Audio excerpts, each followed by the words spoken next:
D7 news ప్రేక్షకులకు నమస్కారం. మనం వంట చేసేందుకు అనేక రకాల ఆయిల్స్ ను ఉపయోగిస్తుంటాం.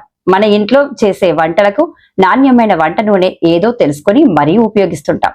అయితే బయట హోటల్స్, ఫాస్ట్ ఫుడ్ సెంటర్స్, ఇతర ప్రదేశాల్లో కొందరు ఫామ్ ఆయిల్ ను ఉపయోగిస్తుంటారు. తక్కువ ధరకు వస్తుందని చెప్పి కొందరు ఇళ్లలోనూ వంటలకు ఫామ్ ఆయిల్ ను వాడుతుంటారు. అయితే ఫామ్ ఆయిల్ ను వాడడం మంచిదేనా? దీనివల్ల మన ఆరోగ్యానికి ఏదైనా హాని కలుగుతుందా? ఫామ్ ఆయిల్ వల్ల కలిగే లాభాలు ఏమిటి, నష్టాలు ఏంటి అన్న వివరాలను ఇప్పుడు తెలుసుకుందాం. ఫామ్ ఆయిల్లో యాంటీ ఆక్సిడెంట్లు అధికంగా ఉంటాయి. ముఖ్యంగా విటమిన్ ఇ అధికంగా ఉంటుంది. ఇది కణాలకు జరిగే నష్టాన్ని నివారిస్తుంది. దీంతో క్యాన్సర్ వంటి ప్రాణాంతక వ్యాధులు రాకుండా చూసుకోవచ్చు. ఫామ్ ఆయిల్లో అధికంగా ఉండే కెరోటినాయిడ్స్ మన శరీరంలో విటమిన్ ఏగా మారతాయి. విటమిన్ ఏ కంటి చూపును మెరుగుపరుస్తుంది. రోగ నిరోధక వ్యవస్థను పటిష్టంగా మారుస్తుంది.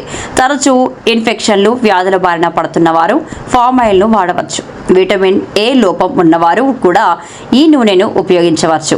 మెదడు ఆరోగ్యానికి కూడా ఫామ్ ఆయిల్ మేలు చేస్తుంది. ఫామ్ ఆయిల్లో న్యూరో ప్రొటెక్టివ్ లక్షణాలు ఉంటాయి. ఇవి అల్జీమర్స్ రాకుండా చూస్తాయి. వృద్ధాప్యంలో వచ్చే మతి మార్పు రాకుండా అడ్డుకోవచ్చు. పామ్ ఆయిల్లో యాంటీ క్యాన్సర్ గుణాలు ఉంటాయి.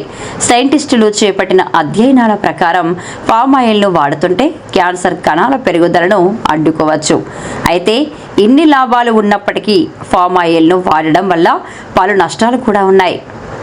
అవి ఏమిటంటే, పామ్ ఆయిల్లో 50% మేర శాచురేటెడ్ ఫ్యాట్స్ ఉంటాయి. ఇవి గుండె ఆరోగ్యానికి ఏమాత్రం మంచివి కావు. ఇవి మన శరీరంలో ఎల్డిఎల్ అంటే చెడు కొలెస్ట్రాల్ను పెంచుతాయి, మంచి కొలెస్ట్రాల్ను తగ్గిస్తాయి. దీంతో గుండె జబ్బులు వచ్చే ప్రమాదం పెరుగుతుంది. అందుకనే బయట పామ్ ఆయిల్తో చేసిన ఫుడ్ను తినొద్దని వైద్యులు చెబుతుంటారు. ఇది ఎప్పటికైనా ఆరోగ్యానికి హాని కలిగిస్తుంది. అలాగే ఫామ్ ఆయిల్ను వినియోగదారులకు విక్రయించేందుకు గాను అనేక దశల్లో రిఫైన్ చేస్తారు. దీంతో ఆ ఆయిల్లో ఉండే యాంటీ ఆక్సిడెంట్లు, కెరోటినాయిడ్స్ను కోల్పోతాం. అలాంటి ఆయిల్ను వాడినా ప్రయోజనం ఉండదు, పైగా నష్టమే కలుగుతుంది. కనుక సహజ సిద్ధంగా తయారు చేయబడిన ఫామ్ ఆయిల్ను వాడాలని సూచిస్తున్నారు.